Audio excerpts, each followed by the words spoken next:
Paldies, Rēni. Rēni, man tev jautājums, vai tu šonadēļ esi kādu labu darbu izdarījis un vai kādu vēl plāno labo darbu nedēļas ietvaros? Es plānoju.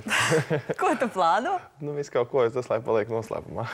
Labi, bet kad izdomās, tad noteikti ieraksti draugiem LV labo darbu skaitītājā un atgādinu arī visu šo nedēļu. Labrīt Latvija ziņo par labo darbu nedēļu un akciju, protams, turpinās un organizatoriem palīdzēsim LV. Esam saņēmuši arī informāciju par labajiem darbiņiem, kādi jau paveikti un uzskaitīti šajā labo darbu skaitītājā.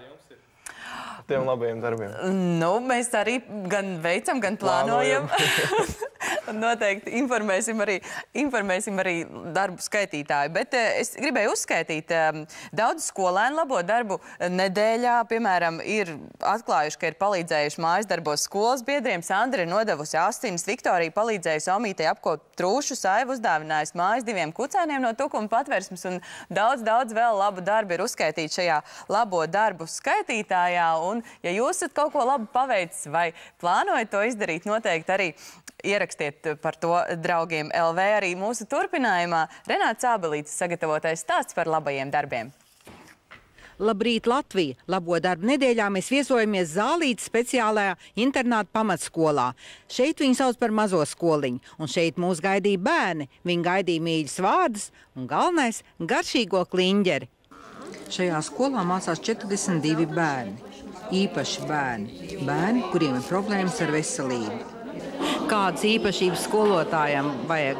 Ar izturību un labestību, mīlestību pret tiem bērniem. Nu, jo viņiem prasa no mums daudz vairāk nekā parastie bērni. Tomēr viņi ir pieķerās un tad viņi tā kā, jo ļoti daudziem arī uzskata mūs kā mammas. Labo darbu nedēļā skolēni jau zināja, ka pie viņiem brauks ciemiņi, lai kopā ar viņiem darbotos, krāsot, līmēt, veidot. Kā jums liekas, tas ir notikums šiem bērniem? Jā, šiem bērniem tiešām tas ir liels viņi pirmkārt pārdzīvojums. Viņi gaidīja, viņi piedalās, viņi redz ļoti daudz, jo daudz vispār nekur netiek. Cik mēs viņus aizvedam kaut kur, tik arī ir, jo vecāki ir tādi, kas nav spējīgi viņus nekur aizved. Un bērniem tas ir ļoti liels piedzīvojums. Aktīvi labo darbu nedēļā piedalās arī Linda, kur izveidojas portālu Esi labs un mudina cilvēkus darīt labus darbus.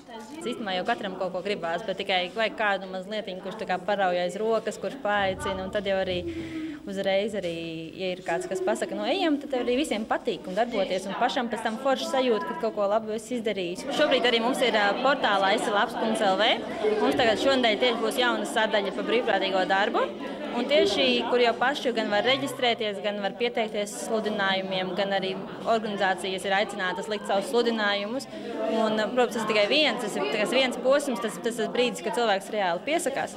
Īstenībā jau tas līdz viņš tam nokļūst, protams, tas ir kaut cits ceļš ejams. Akcija Labo darbu nedēļa notiek jau 3. gadu un gūst aizvien lielāku atzinību.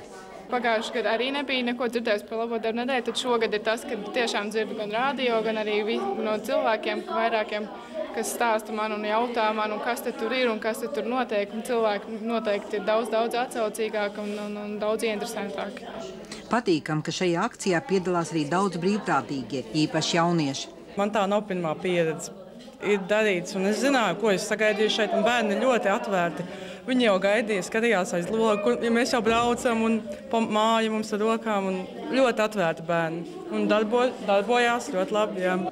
Skolas vadītāja Aija Sietiņa, pedagogs ar lielu pieredzi, uzskata, ka tieši šāda kopā darbošanās bērniem rada īpašu svētku sajūtu.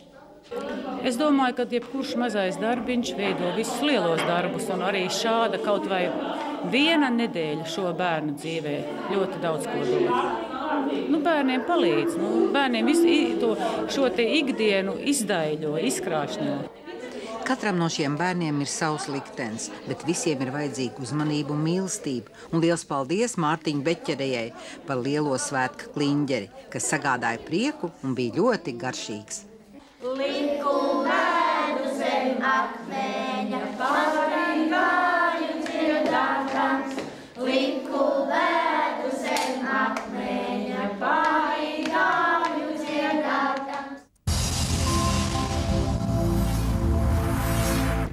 Labo darbu nedēļu turpinās un tiešām, ja vien ir iespēja, iesaistieties, palīdziet un arī pastāstiet par saviem labajiem darbiem draugiem LV labo darbu nedēļu. Bet turpinājam.